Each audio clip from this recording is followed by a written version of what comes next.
स्वागत है आपको study with teacher education channel में। मैं हूँ वीरश्री। आज आपको लेकर आ रही हूँ एक नया टॉपिक संधि। ಹಾಗಾದರೆ ಮಕ್ಕಳೇ, ಇವತ್ತಿನ ವಿಡಿಯೋದಲ್ಲಿ ನಾವು ಏನನ್ನು ನೋಡ್ತಾ ಇದ್ದೀವಿ? ಸಂಧಿ ಎನ್ನುವ ಒಂದು ಹೊಸ ವ್ಯಾಕರಣದ ಅಂಶವನ್ನು ನೋಡ್ತಾ ಇದ್ದೀವಿ। ಹಾಗಾದರೆ ಸಂಧಿಯ ಅರ್ಥ ಮತ್ತು ಸಂಧಿಯ ಪ್ರಕಾರಗಳನ್ನು ನೋಡೋಣ। ಹಾಗಾದರೆ ತಾವು ಹೊಸಬರಾಗಿದ್ದರೆ ಈ ಚಾನೆಲನ್ನು ಸಬ್ಸ್ಕ್ರೈಬ್ ಮಾಡಿ, ಜೊತೆಗೆ ನಿಮ್ಮ ಎಲ್ಲ ಸ್ನೇಹಿತರಿಗೂ ಶೇರ್ ಮಾಡಿ ಮತ್ತು ಇಷ್ಟ ಆದರೆ ಒಂದು ಲೈಕ್ ಕೊಡಿ। ಜೊತೆಗೆ ಏನಾದರೂ ಡೌಟ್ಸ್ ಇದ್ದರೆ ಕಾಮೆಂಟ್ ಬಾಕ್ಸ್ನಲ್ಲಿ ಕೇಳಿ। संधि शब्द का अर्थ है बच्चों मेल। तो ಈ ಸಂಧಿ ಶಬ್ದದ ಅರ್ಥ ಕೂಡುವಿಕೆ ಅಂತ ಹೇಳ್ತೀವಿ। दो वर्ण या अक्षरों के मेल से होने वाले विकार को संधि कहते हैं। ಹಾಗಾದರೆ ಎರಡು ವರ್ಣಗಳು ಮತ್ತು ಎರಡು ಅಕ್ಷರಗಳ ಒಂದು ಕೂಡುವಿಕೆಯಿಂದ ಉಂಟಾಗತಕ್ಕಂಥ ವಿಕಾರಕ್ಕೆ ಸಂಧಿ ಅಂತ ಕರಿತೀವಿ। जो दो वर्ण आपस में जुड़ते हैं तो एक नया रूप ग्रहण करते हैं। ಎರಡು ವರ್ಣಗಳು ಪರಸ್ಪರ ಕೂಡುವಿಕೆಯಿಂದ ಕೂಡುತ್ತವೆಯೋ ಅಂಥ ಒಂದು ಹೊಸ ರೂಪಕ್ಕೆ ಏನಂತ ಕರಿತೀವಿ? ಗ್ರಹಣ್ ಕರ್ತೆ ಹ್ಯಾ, ಒಂದು ಹೊಸ ರೂಪಕ್ಕೆ ಸಂಧಿ ಅಂತ ಕರಿತೀವಿ। ಹಾಗಾದರೆ ಅಂತಿಮವಾಗಿ ಏನು ಹೇಳ್ಬೋದು? वर्ण मेल की इस प्रक्रिया को संधि कहा जाता है। वर्णದ ಈ ಪ್ರಕ್ರಿಯೆಗೆ ಸಂಧಿ ಅಂತ ಕರಿತೀವಿ। तो देखते हैं उदाहरण को। धर्म अधिक अधिकारी धर्माधिकारी। यहाँ पर पूर्व पद धर्म में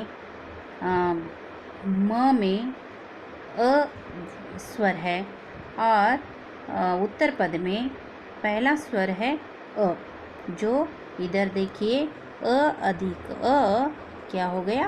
आ हो गया। इसीलिए धर्म अधिक अधिकारी, म अधिक अ अधिक अ, इस तरह धर्म अधिक अधिकारी यानी धर्माधिकारी हो गए ना। अ अधिक अ, उसके बदले में क्या हो गए? मेल से आ हो गया। इस तरह धर्म अधिक अधिकारी धर्माधिकारी। शिव अधिक आलय, उसी तरह व में क्या है? पूर्व पद में व में अ है और उत्तर पद में आ है। शिवालय अ के सामने आ गए तो आ हो जाता है। संधि के तीन भेद हैं। तो पहला संधि है स्वर संधि, दूसरा व्यंजन संधि और तीसरा विसर्ग संधि। ಹಾಗಾದರೆ ಸಂಧಿಯಲ್ಲಿ ಮೂರು ಪ್ರಕಾರಗಳಿವೆ। ಮೊದಲನೇದು ಸ್ವರ ಸಂಧಿ, ಎರಡನೇದು व्यंजन संधि ಮತ್ತು ಮೂರನೇದು विसर्ग संधि। तो चलते हैं बच्चों। पहला प्रकार है स्वर संधि। तो पहले हम इसके परिभाषा को देखते हैं। जब दो स्वर आपस में मिलकर एक नया रूप धारण करते हैं तब उसे स्वर संधि कहते हैं। तो जब दो स्वर यानी ಎರಡು ಸ್ವರಗಳು ಪರಸ್ಪರ ಕೂಡಿಕೊಂಡಾಗ ಒಂದು ಹೊಸ ರೂಪ ಏನು ಧಾರಣೆಯಾಗುತ್ತದೆಯೋ, ಹೊಸ ರೂಪವನ್ನು ಪಡೆದುಕೊಳ್ಳುತ್ತದೆಯೋ ಅದಕ್ಕೆ ಏನಂತ ಕರಿತೀವಿ? ಸ್ವರ ಸಂಧಿ। ಇಲ್ಲಿ ಎರಡೂ ಸ್ವರಗಳು ಮಾತ್ರ ಕೂಡಿಕೊಳ್ಳುತ್ತವೆ ಅಂತ ಈ ಒಂದು ಸ್ವರ ಸಂಧಿಗೆ ಪಾಂಚ ಭೇದ है। कितने भेद है? पांच भेद है। ಹಾಗಾದರೆ ಈ ಸ್ವರ ಸಂಧಿಯಲ್ಲಿ ಎಷ್ಟು ಪ್ರಕಾರಗಳು? 5 ಪ್ರಕಾರಗಳು। पहला संधि है दीर्घ संधि, दूसरा गुण संधि, तीसरा वृद्धि संधि, चौथा यन संधि और पांचवा है ಅಯಾದಿ ಸಂಧಿ। ಹಾಗಾದರೆ ಮಕ್ಕಳೇ, ಮೊದಲನೆಯ ಒಂದು ಸ್ವರ ಸಂಧಿ ಯಾವುದು? ದೀರ್ಘ ಸಂಧಿ। ಎರಡನೇ ಸ್ವರ ಸಂಧಿ ಗುಣ ಸಂಧಿ, ಮೂರನೇ ಸ್ವರ ಸಂಧಿ ವೃದ್ಧಿ ಸಂಧಿ, ನಾಲ್ಕನೇ ಸ್ವರ ಸಂಧಿ ಯನ್ ಸಂಧಿ, ಐದನೇ ಸ್ವರ ಸಂಧಿ ಅಯಾದಿ ಸಂಧಿ। पहला संधि है दीर्घ संधि। तो इसका परिभाषा है, दो सवर्ण स्वर मिलकर दीर्घ हो जाते हैं यदि अ आ ई उ रू के बाद वे ही ह्रस्व या दीर्घ स्वर आए तो दोनों मिलकर क्रमशः आ ई उ और रू हो जाते हैं। ಹಾಗಾದರೆ ಮಕ್ಕಳೇ, ಎರಡು ಸವರ್ಣಗಳು ಒಂದಕ್ಕೊಂದು ಸೇರಿದಾಗ ಕೂಡಿಕೊಂಡಾಗ ಅದೇ ಜಾತಿಯ ಸವರ್ಣ ಅಥವಾ ಅದೇ ಒಂದು ಜಾತಿಯ ಸಂಧಿ ಆಗುವಾಗ ಸ್ವರ ಏನಾಗುತ್ತದೆ, ದೀರ್ಘವಾಗಿ ಮಾರ್ಪಾಡಾಗುತ್ತದೆ. ಇದರ देखिए दो ಸವರ್ಣ ಸ್ವರ ಮಿಲ್ಕರ್, ಎರಡು ಸವರ್ಣ ಒಂದೇ ಜಾತಿಯ ಎರಡು ಸ್ವರಗಳು ಕೂಡಿಕೊಂಡು ದೀರ್ಘವಾಗುತ್ತದೆ. ಯದಿ ಇಲ್ಲಿ ಹೇಳಾಗಿದೆ ನಿಯಮ ಏನಂತಂದರೆ ಅ ಆ ಇವೆರಡು ಸಜಾತಿಯ ಸ್ವರಗಳು, ಈ ಈ ಎರಡು ಸಜಾತಿಯ ಸ್ವರಗಳು, ಉ ಊ ಇವೆರಡು ಸಜಾತಿಯ ಸ್ವರಗಳು ಮತ್ತು ರು ಇದು ಸಹಿತ ಸಜಾತಿಯ ಸ್ವರ. ಇವುಗಳ ಮುಂದೆ ಉಸ್ಕೆ ಬಾದ್ ಇದರ ನಂತರ ಏನು ಬರಬೇಕಾಗುತ್ತದೆ, ಅದೇ ಜಾತಿಯ ಸಜಾತಿಯ ಸ್ವರ ಮುಂದೆ ಬರುತ್ತದೆ. ಬಂದಾಗ ಆ ಒಂದು ಸಂಧಿ ಆಗಬೇಕಾದ್ರೆ ಅದು ದೀರ್ಘವಾಗಿ ಹೊರಹೊಮ್ಮುತ್ತದೆ. ಉದಾಹರಣೆಗಾಗಿ ಅದ ಮುಂದೆ ಅ ಬಂದು, ಅದ ಮುಂದೆ ಆ ಬಂದು, ಅಥವಾ ಆದ ಮುಂದೆ ಆ ಬಂದು, ಆದ ಮುಂದೆ ಅ ಬಂದು, ಈ ರೀತಿ ಯಾವುದಾದರೂ ಒಂದೇ ಜಾತಿಯ ಸ್ವರದ ಮುಂದೆ ಸ್ವರವು ಬಂದಾಗ ಸಂಧಿ ಆಗಬೇಕಾದ್ರೆ ಏನಾಗುತ್ತದೆ, ಅದು ದೀರ್ಘವಾಗಿ ಮಾರ್ಪಾಡಾಗುತ್ತದೆ. ಕೆಲವೊಂದಿಷ್ಟು ನಿಯಮಗಳನ್ನು ನೋಡೋಣ ನಾವು. दीर्घ संधि का पहला नियम है अ अधिक अ बराबर आ, अ अधिक आ बराबर आ अधिक अ बराबर आ अधिक आ बराबर आ। इस तरह देख लीजिए बच्चों, अ अधिक आ, अ अधिक अ, यहाँ पर समान अधिक अधिकार, समान पूर्व पद है और अधिकार उत्तर पद है।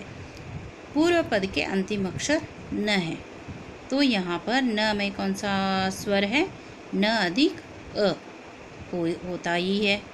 और उत्तर पद के अ है, अ के बाद अ आ गए तो संधि बनते समय समानाधिकार ना में क्या है, आ है। इस तरह हम समझ सकते हैं कि अ के बाद अ आए तो आ बन जाता है, अ के बाद आ आए तो आ बन जाता है, और आ के बाद अ आए तो भी आ बन जाता है, और आ के बाद आ आए तो आ बन जाता है।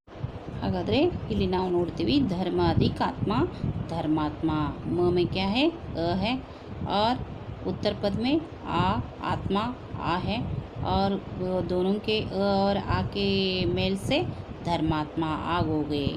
और विद्याधिकार्थी विद्यार्थी, विद्याधिकालय विद्यालय।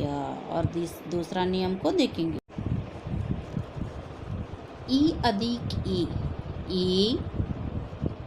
ई अधिक ई अधिक ई अधिक ई।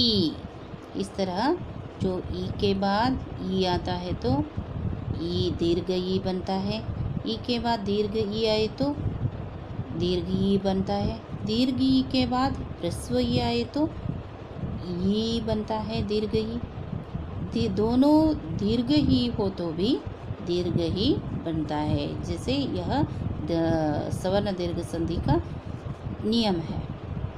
तो कवि अधिक इंद्र, कवि में कवि तो पहला पद है, कवि में वी में क्या है, ई है, ये तो ह्रस्व है, और इंद्र ये भी ह्रस्व है, और संधि बनते समय कविंद्र क्या हो गए, दीर्घ हो गए। इस तरह हमको पहचान कर उसको संधि में विग्रह करना है और संधि का नाम लिखना है। उसी तरह गिरि आदि किश गिरीश, मही आदि इंद्र, मही में क्या है, दीर्घ ई है पहला पद में, और इंद्र ई तो ह्रस्व है, महेंद्र दीर्घ बन गया। रजनी अधिकीश रजनीश। तीसरा नियम है बच्चों, उ अधिक उ अधिक दीर्घ, दीर्घ अधिक ह्रस्व दीर्घ, दोनों दीर्घ हैं और बन जाता है दीर्घ।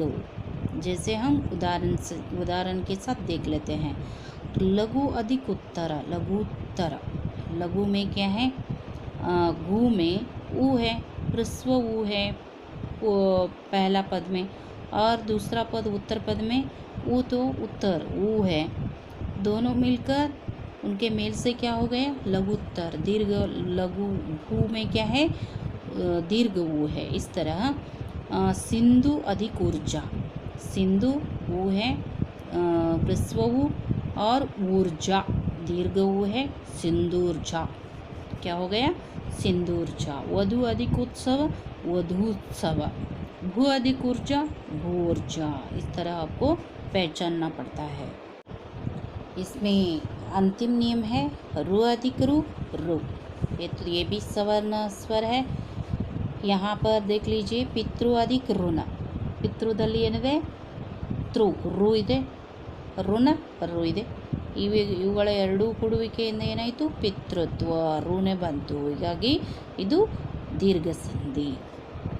ಹಾಗಾದರೆ ಮಕ್ಕಳೇ ಈ ಒಂದು ವಿಡಿಯೋದಲ್ಲಿ ನಾವು ಸಂಧಿಯ ಪರಿಭಾಷೆ ಮತ್ತು ಸಂಧಿಯ ಪ್ರಕಾರ ಮತ್ತು ಅದರಲ್ಲಿರ್ತಕ್ಕಂಥ ಸ್ವರಸಂಧಿಯ ಪ್ರಕಾರಗಳು ಮತ್ತು ಸ್ವರಸಂಧಿಯಲ್ಲಿ ಮೊದಲನೇ ಸಂಧಿ ದೀರ್ಘ ಸಂಧಿಯ ಒಂದು ಪರಿಭಾಷೆ ಮತ್ತು ಅದರ ನಿಯಮಗಳನ್ನು ನೋಡಿದ್ದೀವಿ।